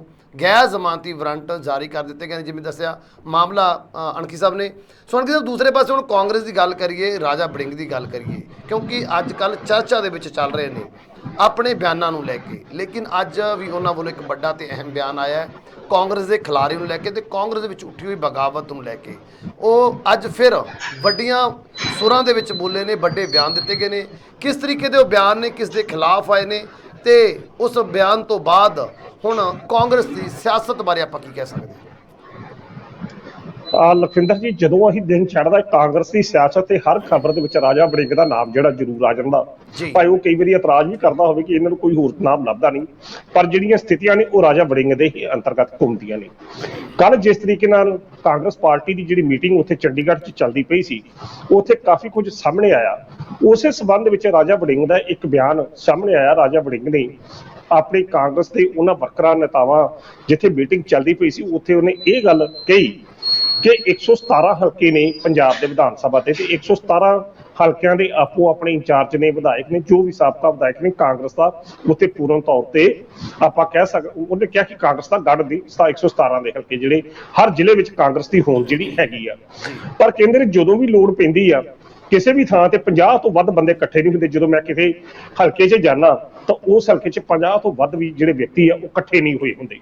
ਤੇ ਕਹਿੰਦੇ ਪਤਾ ਨਹੀਂ ਕੀ ਕਰਦਾ, ਜਾਂ ਤਾਂ ਇਹਨਾਂ ਲੋਕਾਂ ਨੂੰ ਮੇਰੀ ਕਾਰਜਸ਼ੈਲੀ ਤੇ ਮੇਰੇ ਕੰਮ ਤੇ ਯਕੀਨ ਨਹੀਂ, ਜਾਂ ਮੇਰਾ ਇਹਨਾਂ ਨੂੰ ਪ੍ਰਧਾਨਗੀ ਚੰਗੀ ਨਹੀਂ ਲੱਗਦੀ। ਤੇ ਕਹਿੰਦੇ ਜੇ ਪ੍ਰਧਾਨਗੀ ਚੰਗੀ ਨਹੀਂ ਲੱਗਦੀ ਤਾਂ ਮੈਂ ਪ੍ਰਧਾਨਗੀ ਛੱਡ ਦੇਣਾ, ਕਿਸੇ ਹੋਰ ਨੂੰ ਬਣਾ ਦਿਓ। ਪਰ ਦੂਜੇ ਪਾਸੇ ਨਾਲ ਹੀ ਉਹਨਾਂ ਨੇ ਇਹ ਧਮਕੀ ਦਿੱਤੀ ਕਿ ਕੱਲ ਨੂੰ ਫਿਰ ਜਦੋਂ ਤੁਸੀਂ ਕੋਈ ਹੋਰ ਪ੍ਰਧਾਨ ਆ ਗਿਆ ਤਾਂ ਉੱਥੇ ਫਿਰ ਜੇ ਇਕੱਠੇ ਹੋਏ ਤਾਂ ਫਿਰ ਮੈਂ ਨਹੀਂ ਜੀ ਆਉਣਾ। ਇਹ ਉਹਨਾਂ ਨੇ ਇਹ ਗੱਲ ਕਹੀ ਆ। ਸੁਖਿੰਦਰ ਜੀ, ਇਹ ਜਿਹੜਾ ਬਿਆਨ ਆ ਨਾ, ਇੱਕ ਬਚਕਾਨਾ ਬਿਆਨ ਹੈ। ਇਹ ਇੱਕ ਪ੍ਰਧਾਨ ਦਾ ਬਿਆਨ ਨਹੀਂ ਅਸੀਂ ਕਹਿ ਸਕਦੇ ਕਿ ਜਾਓ ਫਿਰ ਮੈਂ ਨਹੀਂ ਖੇਡਦਾ, ਜੇ ਤੁਸੀਂ ਮੇਰੀ ਖੇਡ 'ਚ ਨਹੀਂ ਆਏ ਤਾਂ ਕੱਲ ਨੂੰ ਤੁਸੀਂ ਕੱਢੋਗੇ ਮੈਂ ਵੀ ਨਹੀਂ ਆਉਣਾ। ਇਹੋ ਜਿਹੀਆਂ ਸਥਿਤੀਆਂ ਜਦੋਂ ਤੁਸੀਂ ਇੱਕ ਅਹਿਮ ਜ਼ਿੰਮੇਵਾਰ ਪੋਸਟ ਤੇ ਹੋ, ਪਦਵੀ ਤੇ ਹੋਵੋ, ਤਾਂ ਫਿਰ ਅਜਿਹੇ ਬਿਆਨ ਤੁਹਾਡੀ ਸ਼ਖਸੀਅਤ ਨਾਲ ਮੇਲ ਨਹੀਂ ਖਾਂਦੇ। ਠੀਕ ਆ, ਜੇ ਤੁਹਾਡੇ ਕਹਿਣ ਤੇ ਤੁਹਾਡੇ ਸੱਦੇ ਦੇ ਉੱਤੇ ਕੋਈ ਵੀ 50 ਤੋਂ ਵੱਧ ਵਿਅਕਤੀ ਇਕੱਠੇ ਨਹੀਂ ਹੁੰਦੇ ਕਿਸੇ ਵਿਧਾਨ ਸਭਾ ਹਲਕੇ ਦੇ ਵਿੱਚ, ਤਾਂ ਫਿਰ ਕਮਜ਼ੋਰੀ ਜਿਹੜੀ ਆ ਉਹ ਉਹਨਾਂ ਬੰਦਿਆਂ ਦੀ ਨਹੀਂ ਆ, ਕਮਜ਼ੋਰੀ ਤੁਹਾਡੇ ਦੇ ਵਿੱਚ ਆ ਕਿ ਕਿਉਂ ਨਹੀਂ ਬੰਦੇ ਇਕੱਠੇ ਹੁੰਦੇ, ਕਿਉਂ ਨਹੀਂ ਤੁਹਾਨੂੰ ਲੋਕ ਸੁਣਨਾ ਚਾਹੁੰਦੇ, ਕਿਉਂ ਤੁਹਾਡੇ ਪਾਰਟੀ ਵਰਕਰਾਂ ਦਾ ਤੁਹਾਡੇ ਉੱਤੋਂ ਵਿਸ਼ਵਾਸ ਨਹੀਂ ਹੈਗਾ। ਇਹ ਗੱਲ ਉਹਨਾਂ ਲੋਕਾਂ ਦਾ ਕਸੂਰ ਨਹੀਂ ਆ, ਕਸੂਰ ਤੁਹਾਡਾ ਆ, ਤੁਹਾਡੀ ਕਾਰਜਸ਼ੈਲੀ ਦਾ, ਤੁਹਾਡੀ ਕਾਰਜ ਪ੍ਰਣਾਲੀ ਦਾ, ਕਿ ਤੁਹਾਡੇ 'ਚ ਫਿਰ ਕਮੀ ਕੀ ਆ ਕਿ ਤੁਹਾਨੂੰ ਆਪਣੀ ਹੀ ਪਾਰਟੀ ਦੇ, ਤੁਹਾਡੇ ਆਪਣੇ ਹੀ ਵਰਤਕ, ਤੁਹਾਡੇ ਆਪਣੇ ਹੀ ਸਮਰਥਕ ਜੇ ਤੁਹਾਡੇ ਸਾਹਮਣੇ ਪੇਸ਼ ਨਹੀਂ ਹੁੰਦੇ ਜਾਂ ਤੁਹਾਡੇ ਹੱਕ ਵਿੱਚ 50 ਤੋਂ ਵੱਧ ਨਹੀਂ ਖਲੋਂਦੇ, ਤਾਂ ਫਿਰ ਉਹਨਾਂ ਦਾ ਕਸੂਰ ਨਹੀਂ, ਕਸੂਰ ਲਖਵਿੰਦਰ ਜੀ ਰਾਜਾ ਵੜਿੰਗ ਦਾ ਆਪਣਾ ਹੋ ਸਕਦਾ, ਆਪਣਾ ਹੀ ਹੈ। ਤੇ ਦੂਜੇ ਪਾਸੇ ਤੁਸੀਂ ਇਹ ਵੀ ਦੇਖ ਲਓ ਕਿ ਜਦੋਂ ਮਾਫ ਕਰਦਾ ਫਿਰ ਲੋਕਾਂ ਨੇ ਕਹਿਣਾ ਕਿ ਅਸੀਂ ਨਵਜੋਤ ਸਿੱਧੂ ਦੀ ਗੱਲ ਕਰਦੇ। ਨਵਜੋਤ ਸਿੱਧੂ ਦੀ ਗੱਲ ਫਿਰ ਤਾਂ ਬਣ ਜਾਂਦੀ ਹੈ ਕਿਉਂਕਿ ਫਿਰ ਨਵਜੋਤ ਸਿੱਧੂ ਜਦੋਂ ਜਾਂਦਾ ਸੀ ਤਾਂ ਫਿਰ ਪੰਜਾਬ ਦੇ ਘੱਟੋ ਘੱਟ ਕਾਂਗਰਸ ਦੇ ਜਿਹੜੇ ਸਾਬਕਾ ਵਿਧਾਇਕ ਸੀ ਉਹ ਇੱਕ ਤਗੜਾ ਧੜਾ ਬਣ ਕੇ ਉਹਦੇ ਪਿੱਛੇ ਪਿੱਛੇ ਹੋ ਤੁਰਦੇ ਸਨ ਤੇ ਇੱਕ ਤਰੀਕੇ ਨਾਲ ਆਪਣਾ ਉਸ ਨੂੰ ਨੇਤਾ ਜਿਹੜਾ ਸਵੀਕਾਰ ਕਰ ਲੈਂਦੇ ਸਨ। ਸੋ ਇਹ ਤਾਂ ਬੰਦੇ ਦੀ ਸ਼ਖਸੀਅਤ ਦਾ ਆਧਾਰ ਹੁੰਦਾ ਕਿ ਬੰਦੇ ਦੀ ਸ਼ਖਸੀਅਤ ਲੋਕਾਂ ਵਿੱਚ ਕਿਸ ਤਰੀਕੇ ਨਾਲ ਸਰਬ ਪ੍ਰਮਾਣਿਤ ਹੈਗੀ ਆ ਜਾਂ ਕਿਸ ਤਰੀਕੇ ਨਾਲ ਨਹੀਂ। ਜ਼ਰੂਰੀ ਨਹੀਂ ਛੱਜ ਬਣ ਕੇ ਪ੍ਰਧਾਨ, ਮਾਫ ਕਰਦਾ ਮੈਂ ਗਲਤ ਸ਼ਬਦ ਲੱਗਾ ਵਰਤੇ ਗਏ ਨੇ ਕਿ ਛੱਜ ਬਣ ਕੇ ਪ੍ਰਧਾਨਗੀ ਨਹੀਂ ਹੁੰਦੀ ਕਿ ਮੈਨੂੰ ਪ੍ਰਧਾਨਗੀ ਦਾ ਮੈਂ ਛੱਜ ਬੰਨ ਲਿਆ ਤੇ ਮੈਂ ਪ੍ਰਧਾਨ ਹੋ ਗਿਆ ਤੇ ਸਾਰੇ ਲੋਕ ਮੇਰੇ ਪਿੱਛੇ ਲੱਗ ਜਾਣਗੇ। ਇਸ ਤਰ੍ਹਾਂ ਨਹੀਂ ਹੁੰਦਾ। ਜੇ ਤੁਸੀਂ ਪਾਰਟੀ ਪ੍ਰਧਾਨ ਜੇ ਤੁਸੀਂ ਚਾਹੁੰਦੇ ਜੇ ਕਿ ਤੁਹਾਨੂੰ ਸਾਰੇ ਸਰਬ ਪ੍ਰਮਾਣਿਤ ਨਜ਼ਰ ਨਾ ਵੇਖਣ ਤਾਂ ਫਿਰ ਆਪ ਤੁਹਾਡੇ ਵੱਲੋਂ ਜਿਹੜੀ ਬੀਤੇ ਸਮੇਂ 'ਚ ਆਪ ਹੀ ਧੜੇਬੰਦੀ ਪੈਦਾ ਕੀਤੀ, ਪਹਿਲਾਂ ਉਸ ਧੜੇਬੰਦੀ ਨੂੰ ਖਤਮ ਕਰੋ। ਤੁਹਾਨੂੰ ਯਾਦ ਹੋਵੇਗਾ ਕਿ ਜਦੋਂ ਦੇ ਪ੍ਰਧਾਨ ਬਣੇ ਨੇ ਇੱਕ ਵਾਰੀ ਵੀ ਇਹਨਾਂ ਨੇ ਸਾਬਕਾ ਪ੍ਰਧਾਨ ਨਵਜੋਤ ਸਿੱਧੂ ਨਾਲ ਮੁਲਾਕਾਤ ਹੀ ਨਹੀਂ ਕੀਤੀ। ਹੁਣ ਨਵਜੋਤ ਸਿੱਧੂ ਦਾ ਪੰਜਾਬ ਦੇ ਵਿੱਚ ਇੱਕ ਤਗੜਾ ਆਧਾਰ, ਇੱਕ ਧੜਾ ਆ, ਉਹ ਧੜੇ ਦੇ ਲੋਕ ਨਵਜੋਤ ਸਿੱਧੂ ਨੂੰ ਛੱਡ ਕੇ ਰਾਜਾ ਵੜਿੰਗ ਦੇ ਪ੍ਰਤੀ ਜਾਂ ਕਿਸ ਤਰੀਕੇ ਨਾਲ ਉਹਦੇ ਪ੍ਰਤੀ ਵਫਾਦਾਰ ਹੋ ਸਕਦੇ ਜਾਂ ਕਿਸ ਤਰੀਕੇ ਨਾਲ ਉਹਦੇ ਮਗਰ ਲੱਗਣਗੇ ਉਹ ਵੀ ਗੱਲ ਛੱਡ ਦਿਓ। ਜੇਕਰ LOP ਦਾ ਲੀਡਰ ਜਾਂਦਾ ਇਸ ਤਰ੍ਹਾਂ ਦੇ ਕਾਂਗਰਸ ਭਵਨ ਜਾਂਦਾ, ਉਹਦੇ ਜਾਣ ਵਾਸਤੇ ਗੇਟ ਬੰਦ ਕਰ ਲਿਆ ਜਾਂਦਾ। ਜੇ ਸੁਖਪਾਲ ਸਿੰਘ ਖਹਿਰੇ ਹੁਣੀ ਬੋਲਦੇ ਨੇ ਤਾਂ ਉਸ ਤੇ ਬੋਲਣ ਦੀ ਆਵਾਜ਼ ਨੂੰ ਦੱਬ ਲਿਆ ਜਾਂਦਾ, ਉਸ ਨੂੰ ਕਿਹਾ ਜਾਂਦਾ ਕਿ ਤੈਨੂੰ ਸਲਾਹ ਦੇਣ ਦੀ ਲੋੜ ਨਹੀਂ, ਤੇਰਾ ਕੱਦ ਘਟੇਗਾ। ਦੂਜੇ ਪਾਸੇ ਜੇ ਸੰਦੀਪ ਜਾਖੜ ਬੋਲਦੇ ਨੇ ਉਸ ਨੂੰ ਵੀ ਚੁੱਪ ਕਰਾ ਦਿੱਤਾ ਜਾਂਦਾ। ਤਾਂ ਫਿਰ ਇਹੋ ਜਿਹੀਆਂ ਸਥਿਤੀਆਂ ਦੇ ਵਿੱਚ ਜਦੋਂ ਤੁਸੀਂ ਤਾਨਾਸ਼ਾਹੀ ਨੀਤੀਆਂ ਲੈ ਕੇ ਪ੍ਰਧਾਨਗੀ ਪਦ ਸੰਭਾਲੋਗੇ ਜਾਂ ਪ੍ਰਧਾਨਗੀ ਨੂੰ ਚਲਾਓਗੇ ਤਾਂ ਫਿਰ ਉਹਦਾ ਜਵਾਬ ਇਹੋ ਜਿਹਾ ਹੀ ਮਿਲਣਾ ਆ ਜਿਹੜਾ ਤੁਸੀਂ ਆਪਣੇ ਮੂੰਹੋਂ ਬਿਆਨ ਕੀਤਾ ਕਿ 50 ਤੋਂ ਵੱਧ ਬੰਦੇ ਇਕੱਠੇ ਨਹੀਂ ਹੁੰਦੇ ਤੇ ਚਲੋ ਮੈਂ ਪ੍ਰਧਾਨਗੀ ਛੱਡ ਦੇਣਾ। ਬਾਕੀ ਜੇ ਛੱਡਣੀ ਹੈ ਤੇ ਛੱਡ ਦਿਓ। ਇਹ ਕਿਸੇ ਨੂੰ ਕੀ ਇਤਰਾਜ਼ ਕਾਂਗਰਸ ਪਾਰਟੀ ਨੂੰ ਹੋ ਸਕਦਾ ਜਾਂ ਕਾਂਗਰਸੀ ਵਰਕਰਾਂ ਨੂੰ ਹੋ ਸਕਦਾ ਜਿਨ੍ਹਾਂ ਦੇ ਤੁਸੀਂ ਖਾਸ ਹਿੱਤੇ ਜੇ, ਕਿਉਂਕਿ ਤੁਹਾਡੇ ਇਸ ਕਾਂਗਰਸੀ ਪ੍ਰਧਾਨ ਦੀ ਪਦਵੀ ਦੇ ਉੱਤੇ ਬਹੁਤ ਸਾਰੇ ਲੋਕਾਂ ਦੀ ਅੱਖ ਹੈਗੀ ਜਿਹੜੇ ਇਸੇ ਡੀਚ ਨੇ ਕਿ ਤੁਸੀਂ ਸਾਈਡ ਤੇ ਹੋ ਤੇ ਸਾਡਾ ਨੰਬਰ ਲੱਗੇ। ਸੋ ਇਹ ਹੁਣ ਤੁਸੀਂ ਵੇਖਣਾ ਕਿ ਤੁਸੀਂ ਕਿੱਥੋਂ ਤੱਕ ਨਿੱਤਰ ਕੇ ਆਪਣੇ ਇਸ ਪ੍ਰਧਾਨਗੀ ਪਦ ਦੇ ਕਾਰਜਕਾਲ ਨੂੰ ਨਿਖਾਰਦੇ ਜੇ ਜਾਂ ਨਗਾਰਦੇ ਜੇ, ਇਹ ਤੁਹਾਡੇ ਤੇ ਨਿਰਭਰ। ਜੇ ਤੇ ਤੁਸੀਂ ਛੱਡ ਕੇ ਚਲੇ ਜਾਂਦੇ ਇਸ ਦਾ ਮਤਲਬ ਫਿਰ ਤੁਸੀਂ ਜ਼ਿੰਮੇਵਾਰੀ ਨਿਭਾਉਣ ਦੇ ਵਿੱਚ ਪੂਰਨ ਤੌਰ ਤੇ ਅਸਫਲ ਰਹੇ ਜੇ। ਅਸਫਲਤਾ ਉਹ ਹੈ ਹੀ ਆ ਕਿਉਂਕਿ ਉਹਨਾਂ ਦੇ ਕਾਰਜਕਾਲ ਦੌਰਾਨ ਹੀ ਕਈ ਕਾਂਗਰਸੀ ਸਾਬਕਾ ਮੰਤਰੀ ਜਿਹੜੇ ਛੱਡ ਕੇ ਉਹ ਭਾਜਪਾ ਦੀ ਬੇੜੀ 'ਚ ਸਵਾਰ ਹੋ ਗਏ। ਕਈ ਜਿਹੜੇ ਨੇ ਉਹਨਾਂ ਨੂੰ ਛਾਂਗ ਦਿੱਤਾ ਗਿਆ। ਪਾਰਟੀ ਦੇ ਵਿੱਚ ਹੀ ਕਈਆਂ ਦੀ ਨਾਰਾਜ਼ਗੀ ਜਿਹੜੀ ਚੱਲਣ ਡਈ ਆ। ਤਾਂ ਇਹੋ ਜਿਹੇ ਸੰਬੰਧ ਦੇ ਵਿੱਚ ਫਿਰ ਇਹੋ ਕੁਝ ਤਾਂ ਨਜ਼ਰੀ ਆਉਂਦਾ। ਔਰ ਸਭ ਤੋਂ ਵੱਡੀ ਗੱਲ ਇਹ ਵੀ ਕਰ ਲਓ ਕਿ ਪ੍ਰਨੀਤ ਕੌਰ ਨੂੰ ਲੈ ਕੇ ਜਿਹੜਾ ਕਾਂਗਰਸੀ ਆ ਪੰਜਾਬ ਕਾਂਗਰਸ ਧੜਾ ਜਿਹੜਾ ਆ ਉਹ ਪੂਰਨ ਤੌਰ ਤੇ ਇੱਕ ਸੁਰ ਰੱਖਦਾ ਹੀ ਨਹੀਂ। ਹਰ ਬੰਦਾ ਇਹ ਕਹਿ ਰਿਹਾ ਕਿ ਅਸੀਂ ਪ੍ਰਨੀਤ ਕੌਰ ਨੂੰ ਪਾਰਟੀ ਚੋਂ ਕੱਢਿਆ ਜਾ ਚੁੱਕਾ। ਕਾਂਗਰਸੀ ਵੀ ਕਹਿੰਦੇ ਨੇ, ਹਰੀ ਚੌਧਰੀ ਨੇ ਵੀ ਕਿਹਾ, ਰਾਜਾ ਵੜਿੰਗ ਨੇ ਵੀ ਕਿਹਾ ਤਾਂ ਕਿ ਅਸੀਂ ਕੱਢ ਦਿੱਤਾ, ਪਰ ਉਹ ਪ੍ਰਨੀਤ ਕੌਰ ਹੁਣੀ ਅਜੇ ਵੀ ਕਾਂਗਰਸ ਦੇ ਸੰਸਦ ਮੈਂਬਰ ਨੇ, ਉਹ ਕਹਿੰਦੇ ਨੇ ਕਿ ਠੀਕ ਆ ਸਾਨੂੰ ਤੁਸੀਂ ਕੱਢ ਕੇ ਵਿਖਾਓ। ਤੇ ਉਹਨਾਂ ਨੇ ਇਹ ਵੀ ਗੱਲ ਕਹੀ ਕਿ ਪ੍ਰਨੀਤ ਕੌਰ ਨੂੰ ਪਾਰਟੀ ਦੇ ਵਿੱਚੋਂ ਕੱਢਣਾ ਕਾਂਗਰਸ ਜਿਹੜੀ ਪੰਜਾਬ ਦੀ ਕਾਂਗਰਸ ਆ ਜਾਂ ਪੰਜਾਬ ਦਾ ਇਹ ਪ੍ਰਧਾਨ ਨੇ ਇਹਦੇ ਵੱਸ ਦੀ ਗੱਲ ਨਹੀਂ ਹੈ। ਕਾਂਗਰਸ ਹਾਈ ਕਮਾਨ ਨੇ ਫੈਸਲਾ ਲੈਣਾ ਕਿ ਉਹਨਾਂ ਨੂੰ ਰੱਖਣਾ ਕਿ ਨਹੀਂ ਰੱਖਣਾ। ਤਾਂ ਉੱਥੇ ਵੀ ਜਿਹੜੀ ਪੰਜਾਬ ਸਰਕਾਰ ਦੀ ਮਾਫ ਕਰਦਾ ਪੰਜਾਬ ਕਾਂਗਰਸ ਦੀ ਜਿਹੜੀ ਹੇਠੀ ਜਾਂ ਪ੍ਰਧਾਨ ਦੀ ਜਿਹੜੀ ਹੇਠੀ ਹੁੰਦੀ ਹੈ ਕਿ ਪ੍ਰਧਾਨ ਦੇ ਬਿਆਨ ਇਹ ਹੁੰਦੇ ਨੇ ਕਿ ਪ੍ਰਨੀਤ ਕੌਰ ਕਾਂਗਰਸ ਦੀ ਮੁੱਢਲੀ ਮੈਂਬਰ ਨਹੀਂ ਆ, ਉਹਨੂੰ ਬਾਹਰ ਕੱਢ ਦਿੱਤਾ। ਹਰੀ ਚੌਧਰੀ ਵੀ ਇਹ ਗੱਲ ਕਹਿੰਦਾ, ਪਰ ਦੂਜੇ ਪਾਸੇ ਉਹ ਅਜੇ ਵੀ ਲੋਕ ਸਭਾ ਦੇ ਮੈਂਬਰ ਦੇ ਤੇ ਕਾਂਗਰਸੀ ਸੀਟ ਤੋਂ। ਕਾਂਗਰਸ ਦੀ ਹੁਣ ਸਮੱਸਿਆ ਇਹ ਆ ਕਿ ਜੇਕਰ ਉਹਨਾਂ ਨੂੰ ਪਾਰਟੀ ਤੋਂ ਬਾਹਰ ਦਾ ਰਸਤਾ ਵਿਖਾਉਂਦੇ ਆ ਤਾਂ ਉਹ ਸੰਸਦ ਮੈਂਬਰ ਬਣੇ ਰਹਿੰਦੇ ਨੇ, ਤੇ ਜੇਕਰ ਮਹਾਰਾਣੀ ਪ੍ਰਨੀਤ ਕੌਰ ਆਪ ਅਸਤੀਫਾ ਦਿੰਦੇ ਆ ਤਾਂ ਫਿਰ ਉਸ ਹਲਕੇ 'ਚ ਜਿਮਨੀ ਚੋਣ ਹੋਣੀ ਆ, ਤਾਂ ਜਿਮਨੀ ਚੋਣ ਜੇਕਰ ਹੁੰਦੀ ਆ ਤਾਂ ਕੁਦਰਤੀ ਕਹੋ ਤਾਂ ਫਿਰ ਕਾਂਗਰਸ ਦੀ ਸਥਿਤੀ ਜਿਹੋ ਜਿਹੀ ਇਹ ਵੀ ਸੀਟ ਇੱਕ ਕਾਂਗਰਸ ਦੀ ਘਟ ਜੂਗੀ। ਸੋ ਪ੍ਰਨੀਤ ਕੌਰ ਨੂੰ ਰੱਖਣਾ ਪਾਰਟੀ ਦੇ ਵਿੱਚ ਨਾ ਕਾਂਗਰਸ ਦੀ ਮਜਬੂਰੀ ਆ, ਤਾਂ ਇਹ ਮਜਬੂਰੀ ਕਰਕੇ ਹੀ ਕਾਂਗਰਸ ਦੀ ਜਿਹੜੀ ਹਾਈ ਕਮਾਂਡ ਚੁੱਪ ਕਰਕੇ ਬੈਠੀ ਆ। ਪਰ ਜਾਣ ਬੁੱਝ ਕੇ ਜਿਹੜੀ ਕੁੱਕੜ ਖੇ ਅਡਾਈ ਜਾ ਰਹੀ ਆ ਉਹ ਪੰਜਾਬ ਕਾਂਗਰਸ ਤੇ ਇਹਨਾਂ ਨੇਤਾਵਾਂ ਵੱਲੋਂ ਪਾਈ ਜਾ ਰਹੀ ਹੈ, ਜਿਨ੍ਹਾਂ ਦੇ ਵਿੱਚ ਸੁਖਪਾਲ ਸਿੰਘ ਖਹਿਰਾ ਮਾਫ ਕਰਦਾ ਰਾਜਾ ਵੜਿੰਗ ਕਹਿ ਦਿੰਦਾ ਕਿ ਪਾਰਟੀ ਚੋਂ ਬਾਹਰ ਕੱਢ ਦਿੱਤਾ, ਦੂਜੇ ਪਾਸੇ ਹਰੀ ਚੌਧਰੀ ਕਹਿ ਦਿੰਦੇ ਕਿ ਪਾਰਟੀ ਚੋਂ ਅਸੀਂ ਬਾਹਰ ਕੱਢ ਦਿੱਤਾ, ਪਰ ਉਹ ਪਾਰਟੀ ਦੇ ਵਿੱਚ ਮੌਜੂਦ ਨਹੀਂ। ਸੋ ਇਹੋ ਜਿਹੀ ਪੰਜਾਬੀ 'ਚ ਇੱਕ ਅਖਾਣ ਹੈਗਾ, ਕੁੱਕੜ ਖੇ ਉਡਾਈ ਤਾਂ ਆਪਣੇ ਸਿਰ ਪਵਾਈ। ਇਹੋ ਜਿਹੇ ਕੁੱਕੜ ਖੇ ਉਡਾ ਕੇ ਆਪਣੀ ਬੇਇੱਜ਼ਤੀ ਆਪ ਹੀ ਇਹ ਕਰ ਰਹੇ ਆ, ਕਿਉਂਕਿ ਇਹ ਪ੍ਰਨੀਤ ਕੌਰ ਦੇ ਖਿਲਾਫ ਕੋਈ ਵੀ ਐਕਸ਼ਨ ਲੈਣ ਦੇ ਸਮਰੱਥ ਨਹੀਂ ਹਨ, ਕੇਵਲ ਬਿਆਨਬਾਜ਼ੀ। ਤਾਂ ਇਹੋ ਜਿਹੀ ਜਦੋਂ ਬਿਆਨਬਾਜ਼ੀ ਹੁੰਦੀ ਆ, ਇਹ ਵੀ ਕਾਂਗਰਸੀ ਵਰਕਰਾਂ ਜਾਂ ਸਮਰਥਕਾਂ ਦੇ ਵਿੱਚ ਇੱਕ ਨਾ ਪੱਖੀ ਵਰਤਾਰਾ ਜਿਹੜਾ ਆ ਪ੍ਰਧਾਨ ਦੇ ਪ੍ਰਤੀ ਪੈਦਾ ਕਰਦੇ ਕਿ ਪ੍ਰਧਾਨ ਗੱਲਾਂ ਤੇ ਕੁਝ ਕਰਦਾ ਤੇ ਦੂਜੇ ਪਾਸੇ ਉਹ ਬੰਦੇ ਸ਼ਰੇਆਮ ਵਿਰੋਧੀ ਪਾਰਟੀ ਭਾਰਤੀ ਜਨਤਾ ਪਾਰਟੀ ਦੀ ਸਪੋਰਟ ਤੇ ਨੇ। ਤਾਂ ਇਹੋ ਜਿਹੀ ਸਥਿਤੀ ਦੇ ਵਿੱਚ ਜਦੋਂ ਤੁਸੀਂ ਕੁਝ ਕਰ ਹੀ ਨਹੀਂ ਸਕਦੇ ਤਾਂ ਫਿਰ ਇਹੋ ਜਿਹੀ ਬਿਆਨਬਾਜ਼ੀ ਵੀ ਨਹੀਂ ਕਰਨੀ ਚਾਹੀਦੀ। ਘੱਟੋ ਘੱਟ ਤੁਹਾਡਾ ਅਕਸ ਜਿਹੜਾ ਆ ਉਹ ਪਾਰਟੀ ਵਰਕਰਾਂ 'ਚ ਪਾਰਟੀ ਸਮਰਥਕਾਂ 'ਚ ਠੀਕ ਠਾਕ ਬਣਿਆ ਰਹੇ। ਬਾਕੀ ਲਖਵਿੰਦਰ ਜੀ ਉਹਨਾਂ ਨੇ ਪਾਰਟੀ 'ਚ ਰਹਿਣਾ, ਪ੍ਰਧਾਨਗੀ ਛੱਡਣੀ ਆ ਨਹੀਂ ਛੱਡਣੀ, ਇਹ ਉਹਨਾਂ ਦਾ ਆਪਣਾ ਨਜ਼ਰੀਆ, ਆਪਣਾ ਦ੍ਰਿਸ਼ਟੀਕੋਣ ਆ। ਬਾਕੀ ਮੇਰੀ ਨਜ਼ਰ 'ਚ ਇਹੋ ਜਿਹੇ ਜਿਹੜੇ ਬਿਆਨ ਨੇ ਇਹ ਕਿਸੇ ਪ੍ਰਧਾਨ ਦੇ ਬਿਆਨ ਨਹੀਂ ਹੋ ਸਕਦੇ। ਇਹ ਤਾਂ ਫਿਰ ਉਸ ਹਾਰੇ ਹੋਏ ਅਸੀਂ ਕਹਿ ਸਕਦੇ ਕਿ ਸਿਆਸਤਦਾਨ ਨੇ ਜਿਹਨੂੰ ਪਤਾ ਕਿ ਪਾਰਟੀ ਤੇ ਮੇਰਾ ਕੰਟਰੋਲ ਨਹੀਂ। ਦੂਜੇ ਪਾਸੇ ਤੁਸੀਂ ਸੁਖਬੀਰ ਸਿੰਘ ਬਾਦਲ ਵੱਲ ਵੇਖ ਲਓ, ਸਾਰੀ ਪਾਰਟੀ, ਸਾਰੇ ਵਰਕਰ, ਸਾਰੇ ਪੰਜਾਬ ਦੇ ਲੋਕ ਉਹਦੇ ਕੋਲ ਅਸਤੀਫਾ ਮੰਗਦੇ, ਕਹਿੰਦਾ ਬਿਲਕੁਲ ਨਹੀਂ ਦੇਣਾ, ਮੈਂ ਪ੍ਰਧਾਨ ਹੈਗਾ, ਪ੍ਰਧਾਨ ਸੀ, ਪ੍ਰਧਾਨ ਰਹੂੰਗਾ। ਉਹ ਹੁਣ ਪ੍ਰਧਾਨਗੀ ਨਾਲ ਚੱਬੜੇ ਨੇ। ਦੂਜੇ ਉਹਨੂੰ ਵੀ ਪਤਾ ਕਿ ਮੇਰੀ ਪਾਰਟੀ ਦੇ ਵਿੱਚ ਮੇਰਾ ਨੁਕਸਾਨ ਜਿਹੜਾ ਮੇਰੇ ਕਰਕੇ ਹੋ ਰਿਹਾ, ਪਰ ਬੰਦਾ ਪ੍ਰਧਾਨਗੀ ਪੱਤੇ ਅੜਿਆ ਤੇ ਅੜਿਆ ਆ। ਦੂਜੇ ਪਾਸੇ ਇਹ ਚਾਹੇ ਚਲੋ ਪ੍ਰਧਾਨਗੀ ਉਹਨਾਂ ਕੋਲੇ ਹੈਗੀ, ਪਰ ਦੂਸਰੇ ਪਾਸੇ ਜੇ ਆਪਾਂ ਉਹਨਾਂ ਦੀ ਗੱਲ ਕਰੀਏ, ਝਟਕਾ ਅੱਜ ਉਹਨਾਂ ਨੂੰ ਵੀ ਬੜਾ ਤਕੜਾ ਲੱਗਿਆ।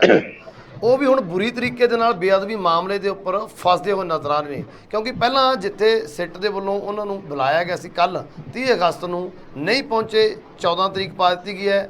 ਉੱਥੇ ਹੁਣ IG ਨੌ ਨਿਹਾਲ ਸਿੰਘ ਦੀ ਜਿਹੜੀ ਸਿੱਟ ਸੀ ਉਹਨਾਂ ਵੱਲੋਂ ਵੀ ਉਹਨਾਂ ਨੂੰ ਸੰਮਣ ਕਰ ਦਿੱਤੇ ਗਏ ਨੇ, ਤੇ ਹੁਣ ਉਹਨਾਂ ਨੂੰ ਸੱਦ ਲਿਆ ਗਿਆ ਵੀ ਤੁਸੀਂ ਆਓ ਤੇ ਆ ਕੇ ਮਿਲੋ। ਪੁੱਛਗਿੱਛ ਪਹਿਲਾਂ ਜਿੱਥੇ ਕੋਟਕਪੂਰਾ ਗੋਲੀ ਕਾਂਡ ਦੇ ਮਾਮਲੇ 'ਚ ਹੋ ਰਹੀ ਸੀ, ਹੁਣ ਬਹਿਬਲ ਕਲਾਂ ਮਾਮਲੇ ਦੇ ਵਿੱਚ ਵੀ ਪੁੱਛਗਿੱਛ ਸ਼ੁਰੂ ਹੋ ਚੁੱਕੀ ਹੈ। ਪ੍ਰਧਾਨਗੀ ਭਾਵੇਂ ਨਹੀਂ ਗਈ ਉਹਨਾਂ ਦੀ, ਨਹੀਂ ਛੱਡ ਰਹੇ, ਲੇਕਿਨ ਬੇਅਦਬੀ ਮਾਮਲੇ ਦੇ ਉੱਪਰ ਇੱਕ ਬੜਾ ਝਟਕਾ, ਕਰਾਰਾ ਝਟਕਾ ਅੱਜ ਉਹਨਾਂ ਨੂੰ ਵੀ ਲੱਗਿਆ। ਕਿਵੇਂ ਦੇਖ ਰਹੇ ਉਸ ਝਟਕੇ ਨੂੰ? ਲਖਵਿੰਦਰ ਜੀ, ਝਟਕੇ ਉਹਨੂੰ ਲੱਗ ਰਹੇ ਆ ਤਾਂ ਹੀ ਸੁਖਬੀਰ ਸਿੰਘ ਬਾਦਲ ਹੁਣੀ ਅੱਜ ਗਵਰਨਰ ਨੂੰ ਮਿਲ ਕੇ ਆਏ ਨੇ ਤੇ ਆਮ ਆਦਮੀ ਪਾਰਟੀ ਦੀ ਜਿਹੜੀ ਐਕਸਾਈਜ਼ ਨੀਤੀ ਆ ਉਹਦੀ ਜਾਂਚ ਕਰਾਉਣ ਦੀ ਮੰਗ ਕੀਤੀ ਹੈ, ਕਿਉਂਕਿ ਸੁਖਬੀਰ ਸਿੰਘ ਬਾਦਲ ਨੂੰ ਪਤਾ ਲੱਗ ਚੁੱਕਾ ਕਿ ਹੁਣ ਆਮ ਆਦਮੀ ਪਾਰਟੀ ਦਾ ਸਕੰਜਾ ਬੇਅਦਬੀਆਂ ਦੇ ਮੁੱਦੇ ਨੂੰ ਲੈ ਕੇ ਜਾਂ ਗੋਲੀ ਕਾਂਡ ਦੇ ਮੁੱਦੇ ਨੂੰ ਦੁਆਲੇ ਲੈ ਕੇ ਉਹਦੇ ਦੁਆਲੇ ਹੁਣ ਕੱਸਿਆ ਜਾਣਾ ਸ਼ੁਰੂ ਹੋ ਗਿਆ। ਇਸੇ ਕਰਕੇ ਹੀ ਉਹ ਹਮਲਾਵਰ ਰੁਖ ਦੇ ਵਿੱਚ ਨਜ਼ਰ ਆ ਰਹੇ ਆ। ਇੱਕ ਮੁੱਦੇ ਨੂੰ ਚੁੱਕ ਕੇ ਉਹਨਾਂ ਨੇ ਬੀਤੇ ਦਿਨ ਪ੍ਰੈਸ ਕਾਨਫਰੰਸ ਵੀ ਕੀਤੀ, ਕਿਉਂਕਿ ਉਹਨਾਂ ਨੂੰ ਪਤਾ ਆ ਕਿ ਹੁਣ ਸਿੱਟ ਦੇ ਸਾਹਮਣੇ ਪੇਸ਼ ਹੋਣ ਤੋਂ ਬਿਨਾਂ ਉਹਨਾਂ ਕੋਲ ਗੁਜ਼ਾਰਾ ਨਹੀਂ। ਤਾਂ ਉਹਨਾਂ ਦਾ ਇਹ ਯਤਨ ਆ ਕਿ ਮੈਂ ਇਹ ਕਹਾਣੀ ਸਾਰੀ ਇਸ ਤਰੀਕੇ ਨਾਲ ਪੇਸ਼ ਕਰਾਂ ਕਿ ਦੇਖੋ ਮੈਂ ਤਾਂ ਆਬਕਾਰੀ ਨੀਤੀ ਦੇ ਉੱਤੇ ਪ੍ਰਸ਼ਨ ਉਠਾਏ, ਮੈਂ ਗਵਰਨਰ ਨੂੰ ਮੰਗ ਕੀਤੀ CBI ਜਾਂਚ ਦੀ, ਤੇ ਇਹ ਵੈਂਡੈਕਟਾ ਪੋਲਿਟਿਕਸ ਦੇ ਅਧੀਨ ਮੈਨੂੰ ਫੜ ਕੇ ਤੰਗ ਕਰਨ ਦੇ ਜਾਂ ਮੇਰੇ ਤੇ ਝੂਠਾ ਕੇਸ ਪਾ ਕੇ ਮੈਨੂੰ ਅੰਦਰ ਕਰਨਾ ਚਾਹੁੰਦੇ ਆ। ਸੁਖਬੀਰ ਸਿੰਘ ਬਾਦਲ ਦੀ ਅਸਲ 'ਚ ਇਹ ਰਣਨੀਤੀ ਹੈ। ਇਸ ਕਰਕੇ ਉਹਦੇ ਵੱਲੋਂ ਪ੍ਰੈਸ ਕਾਨਫਰੰਸ ਦੇ ਦੌਰਾਨ ਬੀਤੇ ਦਿਨ ਇਹ ਵੀ ਕਿਹਾ ਗਿਆ ਕਿ ਗੋਲੀ ਮੈਂ ਨਹੀਂ ਚਲਾਈ, ਮਤਲਬ ਮੈਂ ਨਿਰਦੇਸ਼ ਨਹੀਂ ਦਿੱਤੇ, ਉਹ SDM ਨੇ ਦਿੱਤੇ ਸੀ, SDM ਦੇ ਲਿਖਤੀ ਆਰਡਰ ਸੀ। ਪਰ ਉਹਨਾਂ ਨੇ ਹਰ ਸੂਈ ਜਿਹੜੀ ਸੀ ਐਕਸਾਈਜ਼ ਪਾਲਿਸੀ ਤੇ ਰੱਖੀ, ਕਿਹਾ ਕਿ ਇਹ ਦਿੱਲੀ ਦੀ ਵਾਲੀ ਐਕਸਾਈਜ਼ ਪਾਲਿਸੀ, ਪੰਜਾਬ ਵਾਲੀ ਐਕਸਾਈਜ਼ ਪਾਲਿਸੀ ਸੇਮ ਹੈਗੇ। ਇਹ ਇਸੇ ਕਰਕੇ ਉਹਨੇ ਮੁੱਦੇ ਉਭਾਰੇ। ਇਹ ਮੁੱਦੇ ਉਭਾਰਨ ਦਾ ਮੇਨ ਕਾਰਨ ਇਹੋ ਹੀ ਆ ਕਿ ਲੋਕਾਂ ਦੇ ਵਿੱਚ ਇੱਕ ਅਜਿਹੀ ਅਸੀਂ ਕਹਿ ਸਕਦੇ ਕਿ ਇੱਕ ਅਜਿਹੀ ਭਾਵਨਾ ਪੈਦਾ ਕਰ ਦਿੱਤੀ ਜਾਵੇ, ਜਾਂ ਇੱਕ ਅਜਿਹੀ ਕਹਿ ਸਕਦੇ ਆ ਕਿ ਅਜਿਹਾ ਅਫਵਾਹ ਪੈਦਾ ਕਰ ਦਿੱਤੀ ਜਾਵੇ ਕਿ ਸਰਕਾਰ ਜਿਹੜੀ ਆ ਮੈਨੂੰ ਉਸ ਆਵਾਜ਼ ਉਠਾਉਣ ਦੇ ਵਿਰੋਧ ਦੇ ਵਿੱਚ ਫੜ ਕੇ ਅੰਦਰ ਕਰਨਾ ਚਾਹੁੰਦੀ ਜਾਂ ਤੰਗ ਕਰਨਾ ਚਾਹੁੰਦੀ ਹੈ। ਸੋ ਇਹ ਸਾਰੇ ਦ੍ਰਿਸ਼ਟੀਕੋਣ ਦੇ ਅੰਤਰਗਤ ਹੀ ਉਹਨਾਂ ਨੇ ਗੁਰਦੁਆਰਾ ਦਾ ਮੁਲਾਕਾਤ ਕੀਤੀ ਤੇ ਐਕਸਾਈਜ਼ ਦੀ ਜਾਂਚ CBI ਜਾਂਚ ਕਰਾਉਣ ਦੀ ਮੰਗ ਕੀਤੀ। ਪਰ ਐਨ ਉਸੇ ਸਮੇਂ ਖਬਰ ਇਹ ਆ ਗਈ ਕਿ ਨੌ ਨਿਹਾਲ ਸਿੰਘ ਦੀ SIT ਵੱਲੋਂ ਵੀ 6 ਸਤੰਬਰ ਨੂੰ ਉਹਨਾਂ ਨੂੰ ਸੱਦਿਆ ਗਿਆ ਕਿ ਤੁਸੀਂ ਆਣ ਕੇ ਬਹਿਬਲ ਕਲਾਂ ਜਿਹੜੀ ਗੋਲੀ ਕਾਂਡ ਦੀ ਉਹਦੀ ਤਫਤੀਸ਼ ਦੇ ਵਿੱਚ ਤੁਸੀਂ ਆਪਣੀ ਰਿਪੋਰਟ ਪੇਸ਼ ਕਰੋ। ਇਹ ਹੁਣ ਜਿਹੜਾ ਸਕੰਜਾ ਹੈ, ਇਹ ਸਕੰਜਾ ਹੁਣ ਉਹਨਾਂ ਦੇ ਦੁਆਲੇ ਕੱਸਿਆ ਜਾਣਾ ਸ਼ੁਰੂ ਹੋ ਗਿਆ। ਤਾਂ ਕੁਦਰਤੀ ਤੌਰ ਤੇ ਪੇਸ਼ ਤਾਂ ਉਹਨਾਂ ਨੂੰ ਹੋਣਾ ਹੀ ਪੈਣਾ। ਤਾਂ ਉਹਨਾਂ ਨੂੰ ਇਸ ਗੱਲ ਦਾ ਵੀ ਡਰ ਹੈਗਾ ਕਿ ਜਦੋਂ ਉਹ ਜਾਣ ਤਾਂ ਕਿਤੇ ਇਦਾਂ ਨਾ ਹੋ ਕਿ SIT ਵਾਲੇ ਉੱਥੇ ਹੀ ਬਾਹਰ ਲੈਣ ਕਿ ਹਾਂ ਵੀ ਬਾਜੋ ਹੁਣ ਤੁਸੀਂ ਆਏ ਜੇ, ਗੱਲਬਾਤ ਕਰ ਹੀ ਲੈਂਦੇ ਆ। ਤਾਂ ਇਸੇ ਕਰਕੇ ਹੀ ਉਹ ਕੱਲ ਜਿਹੜਾ ਉਹਨਾਂ ਨੇ 1 ਸਤੰਬਰ ਨੂੰ ਜਿਹੜੀ 30 ਅਗਸਤ ਨੂੰ ਜਿਹੜਾ ਪੇਸ਼ ਹੋਣਾ ਸੀ ਉਹ ਨਹੀਂ ਸੀ ਹੋਈ, ਕਿਉਂਕਿ ਉਹ ਸੋਚਦੇ ਹੋਣਗੇ ਕਿ ਸ਼ਾਇਦ ਸਰਕਾਰ ਦਾ ਜਿਹੜਾ ਬਹਿਬਲ ਕਲਾਂ ਜਿਹੜਾ ਬਰਗਾੜੀ ਮੋਰਚਾ ਉਹਨਾਂ ਦੇ ਅਹੁਦੇਦਾਰਾਂ ਵੱਲੋਂ ਕੀ ਫੈਸਲੇ ਲਏ ਜਾਣ, ਉਸ ਫੈਸਲੇ ਤੋਂ ਬਾਅਦ ਹੀ ਵੇਖਾਂਗੇ। ਪਰ ਉਹਨਾਂ ਨੂੰ ਇਸ ਗੱਲ ਦਾ ਸ਼ਾਇਦ ਪਤਾ ਨਹੀਂ ਸੀ ਕਿ ਸਰਕਾਰ ਜਿਹੜੀ ਆ ਜਦੋਂ ਫਿਰ ਆਪਣੀ ਆਈ ਤੇ ਆ ਜਾਏ ਤੇ ਬੜੇ ਉਹਨਾਂ ਕੋਲ ਹੋਰ ਵੀ ਰਸਤੇ ਨੇ। ਤੇ ਉਸੇ ਅਜੇ ਗਵਰਨਰ ਨੂੰ ਉਹਨਾਂ ਨੇ ਮੈਮੋਰੈਂਡਮ ਦਿੱਤਾ ਨਹੀਂ, ਨੌ ਨਿਹਾਲ ਸਿੰਘ ਵਾਲੀ SIT ਨੇ ਉਹਨਾਂ ਨੂੰ ਉਹਦੇ ਵਿੱਚ ਵੀ ਸ਼ਾਮਲੇ ਤਫਤੀਸ਼ ਜਿਹੜਾ ਉਹ ਕਰ ਲਿਆ। ਹੁਣ ਉਹਦੇ ਸੰਬੰਧੀ ਕੀ ਵਰਸ਼ਨ ਦਿੰਦੇ ਨੇ ਇਹ ਤਾਂ ਚਲੋ ਅਕਾਲੀ ਦਲ ਨੂੰ ਪਤਾ ਕਿ ਉਹਨਾਂ ਨੇ ਕਿਸ ਤਰੀਕੇ ਨਾਲ ਬਿਆਨਬਾਜ਼ੀ ਕਰਦੀਆਂ ਜਾਂ ਕਿਹੜੇ ਤੱਥ ਪੇਸ਼ ਕਰਦੇ ਨੇ। ਤਾਂ ਲਖਵਿੰਦਰ ਜੀ ਦੂਜੇ ਪਾਸੇ ਇਹ ਗੱਲ ਹੈਗੀ ਆ, SITਆਂ ਕਈ ਬਣੀਆਂ ਇਸ ਮੁੱਦੇ ਨੂੰ ਲੈ ਕੇ 2015 ਤੋਂ ਲੈ ਕੇ 2022 ਆ ਗਿਆ, 7 ਸਾਲ ਹੋ ਚੱਲੇ ਨੇ ਇਹਨਾਂ ਸਾਰੀਆਂ ਮਸਲੇ ਦੀ ਜਾਂਚ ਕਰਦੇ ਆ। ਜੇਕਰ ਉਸ ਸਮੇਂ ਮਸਲੇ ਦੇ ਵਿੱਚ ਕੁਝ ਨਹੀਂ ਲੱਭਾ, ਕਿਉਂਕਿ ਉਸ ਵੇਲੇ ਸਮਝਿਆ ਜਾਂਦਾ ਸੀ ਸਰਕਾਰ ਜਿਹੜੀ ਆ ਉਹਨਾਂ ਨੂੰ ਬਚਾਉਣ ਲਈ ਆ, ਤੇ ਜੇਕਰ ਹੁਣ SIT ਨੇ ਦੁਬਾਰਾ ਇਹਨਾਂ ਨੂੰ ਸੱਦਿਆ ਤਾਂ ਫਿਰ SIT ਦੇ ਹੱਥ ਕੁਝ ਨਾ ਕੁਝ ਤਾਂ ਅਜਿਹੀਆਂ ਚੀਜ਼ਾਂ ਹਨ ਕਿ ਜਿਹੜੀਆਂ ਸੁਖਬੀਰ ਬਾਦਲ ਦੇ ਤੱਕ ਜਿਹੜੀਆਂ ਪਹੁੰਚਦੇ ਹੱਥ, ਜਿਹੜੇ ਸਿੱਟ ਦੇ ਜਿਹੜੇ ਹੱਥ ਨੇ ਉੱਥੋਂ ਤੱਕ ਪਹੁੰਚਦੇ ਨੇ, ਉਹਦੀ ਗ੍ਰਿਫਤਾਰੀ ਤੱਕ ਪਹੁੰਚਦੇ ਆ। ਕਿਉਂਕਿ ਕਬਰ ਵਿਜੇ ਪ੍ਰਤਾਪ ਸਿੰਘ ਵੀ ਇੰਨੀ ਗੱਲ ਕਹਿ ਸਕਦੇ ਕਿ ਉਹਨੂੰ ਸਿੱਧਾ ਗ੍ਰਿਫਤਾਰ ਕੀਤਾ ਜਾ ਸਕਦਾ। ਸੋ ਕਹਿਣ ਦਾ ਅਰਥ ਇਹ ਆ ਕਿ ਹੁਣ ਸਰਕਾਰ ਦੀ ਨੀਤੀ ਵੇਖਣੀ ਹੋਊਗੀ ਕਿ ਸਰਕਾਰ ਦੀ ਨੀਅਤ ਕੀ ਆ, ਕੀ ਸਰਕਾਰ ਦੀ ਨੀਅਤ ਇਸ ਮੁੱਦੇ ਤੇ ਪੋਲਿਟਿਕਸ ਕਰਨ ਦੀ ਆ, ਰਾਜਨੀਤੀ ਕਰਨ ਦੀ ਆ, ਕਿ ਜਾਂ ਵਾਕਿਆ ਹੀ ਫੜ ਕੇ ਅੰਦਰ ਡੱਕਣ ਦੀ ਆ। ਪਰ ਹੁਣ ਇਸ ਤਰ੍ਹਾਂ ਲੱਗਦਾ ਕਿ ਸਰਕਾਰ ਇਸ ਵੇਲੇ ਇਸ ਮੁੱਦੇ ਨੂੰ ਲੈ ਕੇ ਪੂਰਨ ਤੌਰ ਤੇ ਐਕਸ਼ਨ ਮੂਡ 'ਚ ਆ, ਤੇ ਐਕਸ਼ਨ ਮੂਡ ਦਾ ਰਿਐਕਸ਼ਨ ਜਿਹੜਾ ਸੁਖਬੀਰ ਸਿੰਘ ਬਾਦਲ ਵੱਲੋਂ ਇਹੋ ਹੀ ਪ੍ਰਚਾਰ ਕਰਕੇ ਕੀਤਾ ਜਾ ਰਿਹਾ ਕਿ ਵੇਖੋ ਜੀ ਮੈਂ ਐਕਸਾਈਜ਼ ਪਾਲਿਸੀ ਦੇ ਪ੍ਰਤੀ ਆਵਾਜ਼ ਉਠਾਈ ਤਾਂ ਮੈਨੂੰ ਫੜ ਕੇ ਇਸ ਮੁੱਦੇ ਤੇ ਲੈ ਤਾ, ਮੈਂ ਕੋਈ ਗੱਲ ਨਹੀਂ, ਮੈਂ ਪੇਸ਼ ਹੋਵਾਂਗਾ, ਮੈਂ ਹੋਵਾਂਗਾ ਸਾਰੀ ਗੱਲ ਜਿਸ ਤਰੀਕੇ ਨਾਲ। ਪਹਿਲਾਂ ਤਾਂ ਉਹਨਾਂ ਨੇ ਇੰਨੀ ਗੱਲ ਕਹੀ ਕਿ ਮੇਰੇ ਕੋਲ ਉਹ ਸੰਮਣ ਆਏ ਨਹੀਂ। ਸੋ ਉਹਨਾਂ ਦੇ ਪ੍ਰਚਾਰ ਦਾ ਕਰਨ ਦਾ ਮਕਸਦ ਸਿਰਫ ਇਹੋ ਹੀ ਆ ਕਿ ਇੱਕ ਪੰਜਾਬ ਦੇ ਵਿੱਚ ਇੱਕ ਅਜਿਹੀ ਹਵਾ ਬਣਾਤੀ ਜਾਵੇ ਕਿ ਮੈਂ ਐਕਸਾਈਜ਼ ਪਾਲਿਸੀ ਦੇ ਖਿਲਾਫ ਆਵਾਜ਼ ਉਠਾਈ ਤਾਂ ਮੈਨੂੰ ਝੂਠਾ ਟਾਰਗੇਟ ਕੀਤਾ ਗਿਆ। ਬਾਕੀ SIT ਹੁਣ 6 ਸਤੰਬਰ ਨੂੰ ਕੀ ਕਰਦੀ ਹੈ ਇਹ ਤਾਂ ਫਿਰ ਉਸ ਦਿਨ ਪਤਾ ਲੱਗੇਗਾ। ਬਿਲਕੁਲ ਸਰ, ਬਿਲਕੁਲ। ਚਾਹੇ ਕੁਝ ਵੀ ਹੈ, ਅੱਜ ਚਾਹੇ ਹੁਣ ਹਿਲਜੁਲ ਕਰ ਰਹੇ ਨੇ, ਐਕਸ਼ਨ ਦਿਖਾਉਣ ਦੀ ਕੋਸ਼ਿਸ਼ ਕਰ ਰਹੇ ਨੇ ਜਿਵੇਂ ਤੁਸੀਂ ਕਿਹਾ, ਲੇਕਿਨ ਸਿਕੰਜਾ ਕੱਸਦਾ ਹੋਇਆ ਨਜ਼ਰ ਆ ਰਿਹਾ। ਪਹਿਲਾਂ ਜਿੱਥੇ ਕੋਟਕਪੂਰਾ ਮਾਮਲੇ ਦੇ ਵਿੱਚ, ਹੁਣ ਬਹਿਬਲ ਕਲਾਂ ਗੋਲੀ ਕਾਂਡ ਦੇ ਮਾਮਲੇ ਦੇ ਵਿੱਚ ਵੀ ਦੂਸਰੀ ਸਿੱਟ ਵੱਲੋਂ ਪੁੱਛਗਿੱਛ ਕੀਤੀ ਜਾਏਗੀ। ਸੋ ਮੁਸ਼ਕਿਲਾਂ ਵੱਧਦੀਆਂ ਹੋਈਆਂ ਲਗਾਤਾਰ ਨਜ਼ਰ ਆ ਰਹੀਆਂ ਨੇ ਸੁਖਬੀਰ ਸਿੰਘ ਬਾਦਲ ਦੀਆਂ। ਸੋਹਣਕੀ ਸਰ, ਤੁਸੀਂ ਗੱਲਬਾਤ ਕਰਨ ਲਈ ਸਾਡੇ ਨਾਲ ਜੁੜੇ, ਉਹਦੇ ਲਈ ਤੁਹਾਡਾ ਬਹੁਤ ਬਹੁਤ ਧੰਨਵਾਦ। ਬਹੁਤ ਬਹੁਤ ਸ਼ੁਕਰੀਆ ਲਖਵਿੰਦਰ ਜੀ। ਸੋ ਇਹ ਸਨ ਪ੍ਰੋਫੈਸਰ ਮਨਜੀਤ ਸਿੰਘ ਅਣਖੀ ਜੀ, ਜਿਨ੍ਹਾਂ ਵੱਲੋਂ ਅੱਜ ਦੀਆਂ ਇਹਨਾਂ ਖਬਰਾਂ ਦੇ ਉੱਪਰ ਵਿਸਥਾਰ ਦੇ ਨਾਲ ਚਰਚਾ ਕੀਤੀ ਗਈ ਹੈ। ਤੁਹਾਨੂੰ ਇਹ ਚਰਚਾ ਕਿਵੇਂ ਲੱਗੀ ਕਮੈਂਟ ਕਰਕੇ ਜ਼ਰੂਰ ਦੱਸਿਓ। ਅਗਲੇ ਪ੍ਰੋਗਰਾਮ ਵਿੱਚ ਫਿਰ ਤੋਂ ਹੋਏਗੀ ਮੁਲਾਕਾਤ। ਉਦੋਂ ਤੱਕ ਦਿਓ ਇਜਾਜ਼ਤ। ਧੰਨਵਾਦ।